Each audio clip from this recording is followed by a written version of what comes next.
DraftKings Sportsbook is the best place to bet touchdowns.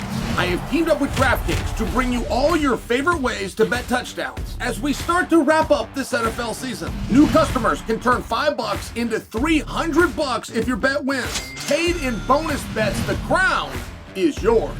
Download the DraftKings Sportsbook app, use the code SONNEN, stay on the action, and use your bonus bets on DraftKings same-game parlays for a shot at an even bigger payout. Love the thrill of live betting? Bet live on star player props and in-progress games right as they happen. If sports betting is not yet available in your state, don't worry. You can still join in on all the fun with DraftKings Daily Fantasy Sports and have the shot to win cash prizes. Download the DraftKings Sportsbook app now. New customers use my promo code SONNEN and bet just $5 on any wager and get $300 in bonus bets if your bet wins. That's promo code SONNEN only at DraftKings Sportsbook.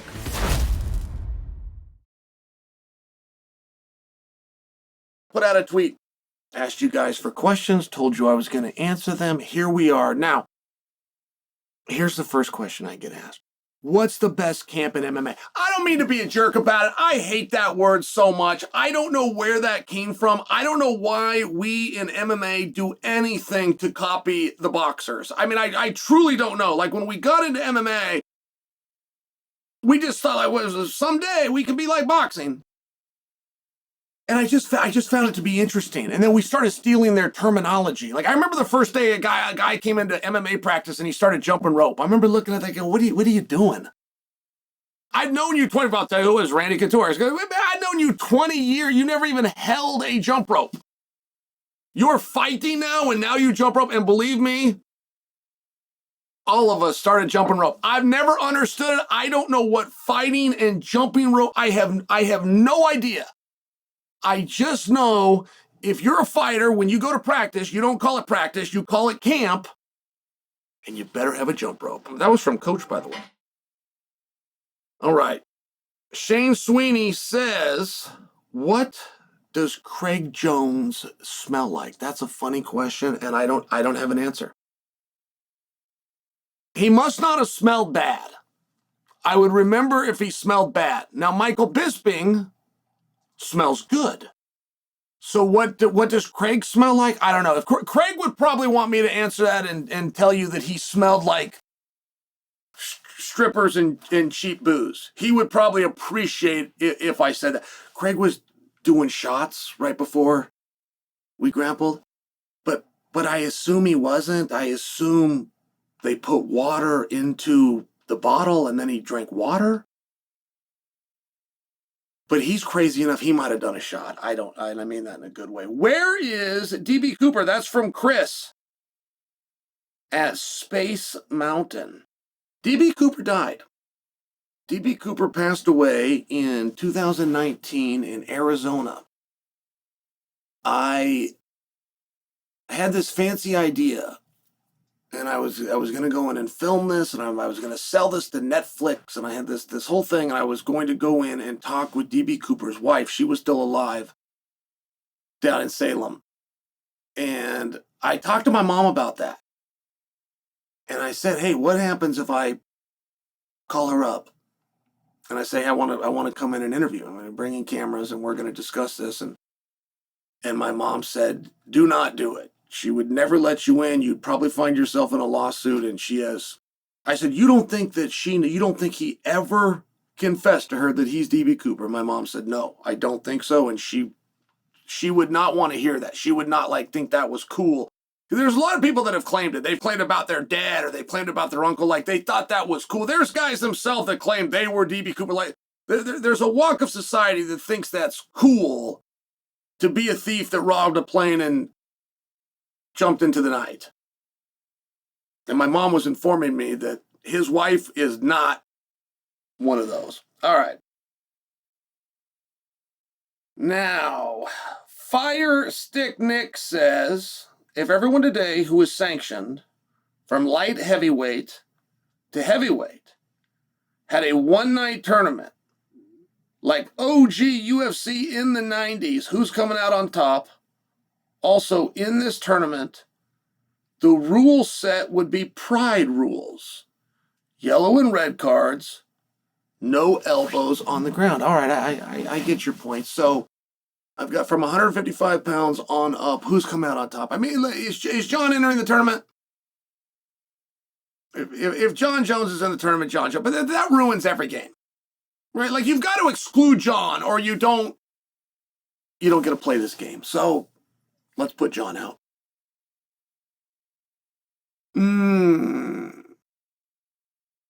Gable Steveson could likely win that tournament today.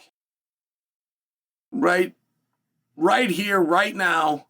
Take anybody you want, any way you want to do it, any size. And particularly if it was a tournament, there's very few guys that can fight 2 men in a night. And you said old school, so I'm going 8-man tournament, three fights in a night. There's very few people, humans, and I don't know any UFC champion that could do it sitting right now. And it's just one of those things. You would need a younger guy.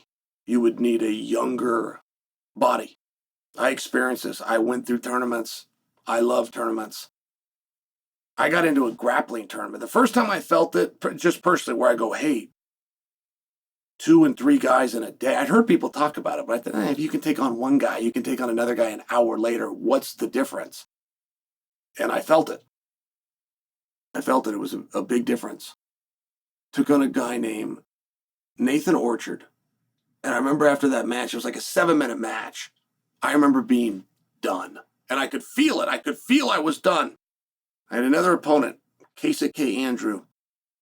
And I remember when they called my name, just like doing a inventory of my body. And go, boy, I don't feel right now like I did an hour ago. So, I mean, if you're taking anybody, you're just talking any bodies, you're going to throw them in Pride Rules. You want to know who the baddest dude is, who could beat 3 guys in one night, like it or not. Gable Steveson, that's your answer. All right. Drew Moore, 22. Do you believe Jon Jones will get Gable Steveson to new heights in the UFC? Seems to be a great chemistry between them so far. It's interesting. I don't know that I buy the Jon Jones thing. Like, if Gable is using Jon as a way of getting to the UFC, fair play. I got to leave it at that. There's some real. There is some massive backstabbing there. If those two are pretending they're friends, then they're pretending they're friends. All right.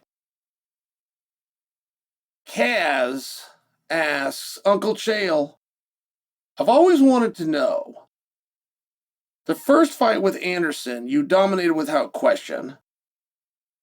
What went wrong in the second fight? Did you lose motivation? You know, I don't mind you asking that at all. There was a big difference, only in one regard, which is I wasn't scared of him in the second fight. And I was scared of him in the first fight. And fear is so helpful. Like being scared of somebody, fighters run away from that term, but they don't really mean it. Like being scared or whatever that word is. Fear, whatever that word is what they love. That's what creates the adrenaline or the rush. That's what the whole thing is about. But it's also very real, and it can be helpful. It can be helpful. Sometimes you work out with a guy, and then, Coach Clayton would say the mask is off. He no longer has that aura. Now you can just go out and compete with him. But sometimes it can backfire too. I remember the first time fighting Anderson, like just having this, I've got to get him off his feet. I've got to get him off his, like every time I would get him down to the ground, I remember it was a relief because being on your feet was so scary. He'd touch you one time and knock you out like that. That was a real thought. Miss Tanya, How did you go from college wrestling to UFC? Was that always the plan? Curious as to what that process was. Also, what would have you done instead of UFC? Well, thank you for asking. Yeah, that was always the plan. That was always the plan. I remember in 1994 skipping class. I skipped it with my buddy Jeff Williams, and we went down to a local video store. It was like a ma and pa, like think of a Blockbuster or a Hollywood, but this was just a ma and pa, and we rented something called the Ultimate Fighting Championship. It said like on the cover, no judges, no rules, whatever it was. We ended up renting this thing, and that was the big thing in my house. You could not skip school. There's different rule. I know nobody can skip school, but there's different rules. There's different level of that. That was like a top one with my parents. Do not tell us you're somewhere, but actually be somewhere else. You're going to cut class? Call us and tell us you're cutting class. Like it was a thing. I remember just cutting class, but I went right home and confessed. I was so excited when I saw this, but it wasn't a career. In 1994, this wasn't a career. There was no weight classes, there was no sanctioning, there was no audience, there was no sponsorships. The term mixed martial arts didn't even exist. A lot of people forget that. They call the sport today mixed martial arts. I hear people say, it's about honor and about respect. I mean, mixed martial arts isn't even a thing. Mixed martial arts is a term that got created to pass a bill through the Nevada State Legislature in 2001. It's not even a thing. It used to be called no holds barred. And if you traced it even further back, people would make an argument that it's the sport of pancration. I would make that same argument that was in the Olympic Games and removed in 1904. But today we call it mixed martial arts, which I find to be a problem. I find it to be a problem because all people know about martial arts is what Hollywood told them, and Hollywood told them it's about honor and respect and bowing. And I just find it weird. It's a cage fight.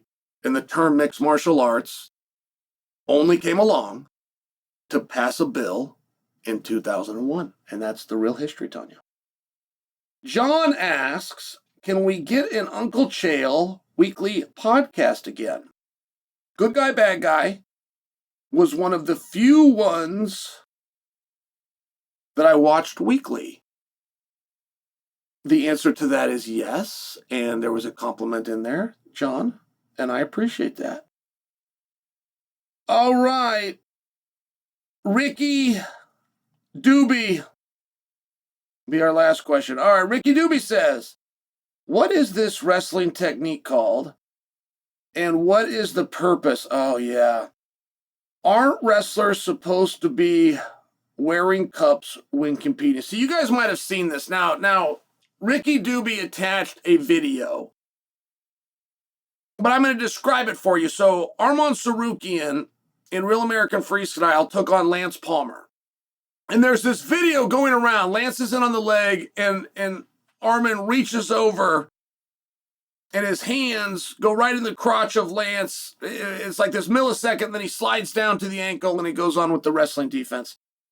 And but if you play the video, it's as though Arman grabs him in the nuts. Like that's what people want you to conclude, and it's supposed to be like this salacious video. And when I watch it as a lifelong wrestler, had people not pointed it out, I didn't even notice it. Like you come over, right? You come over for balance, and then you move on to where you're going. You might stay there. We call it a butt drag. We don't try to grab the guy's balls.